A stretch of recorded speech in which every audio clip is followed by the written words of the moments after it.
Today I'd like to share with you one of the more challenging ideas that I've come to understand about communication as I've walked the path of improving my own.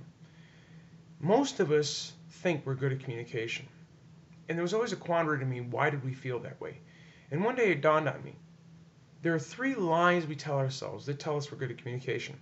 Now, I'm not saying that we're actually lying to ourselves. As a matter of fact, I would go so far as to say we think they're truisms. We think that they're the reason why we don't need to work on our communication. So over the next three videos, I'm going to actually take apart each of these individual lies and help you to maybe understand better why we're not as good as we are and maybe what we can do to get better. The first, and probably in my opinion, the most dangerous of the three lies is that I understand me, therefore you all should understand me. In reality, our understanding of what we say has no bearing. I would hope that you would understand you, just as I was sure I understood me. So when we're talking about communication cycles, our own understanding of our words really should not be what we're focused on. But all too often, that's it. That's where phrases like, why do I always have to candy coat things? Why can't I just tell you what I think? Why do you always seem to be so sensitive? If we look at why we enter communication cycles, as a matter of fact, I go so far as to say, if we ask ourselves, what do we want as an outcome of this communication cycle? We might change the way we look at it because we would realize our own viewpoint of what we say has no bearing here. As a matter of fact, what does have bearing and what should be of the utmost importance is the other person's way in which they consume the words we use. And so I need to ask you, how many times do you get people moved to action exactly the way they want, every single time, without equivocation, you get the outcome you're looking for?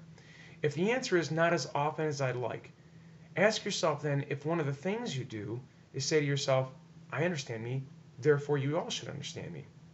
As we enter this cycle and we realize what's important is the outcome, what the sender does or what the receiver does with the information we give them, then we would understand then that our viewpoint has no bearing, theirs does.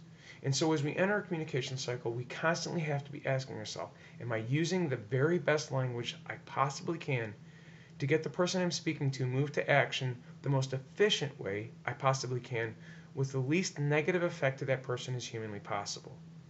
Now, I know this may seem like you're walking on eggshells or you're dancing to be safe with everyone, but the key here is you have to understand that you don't enter communications for yourselves. You enter communication cycles to improve both lives, to have both people affected, ideally to get the things you need and to get them without harming anyone else. And so I dare say that the most dangerous of the three lies is, I understand me, therefore you all must understand me. So as you move into your next communication cycle, say, what do I want for an outcome? How do I want this person to receive the information I'm giving to them? And how do I want to see them move forward from this point? If you take those aspects, those viewpoints, I guarantee you'll have a much, much more successful communication cycle. And if you ask yourself, do I understand me?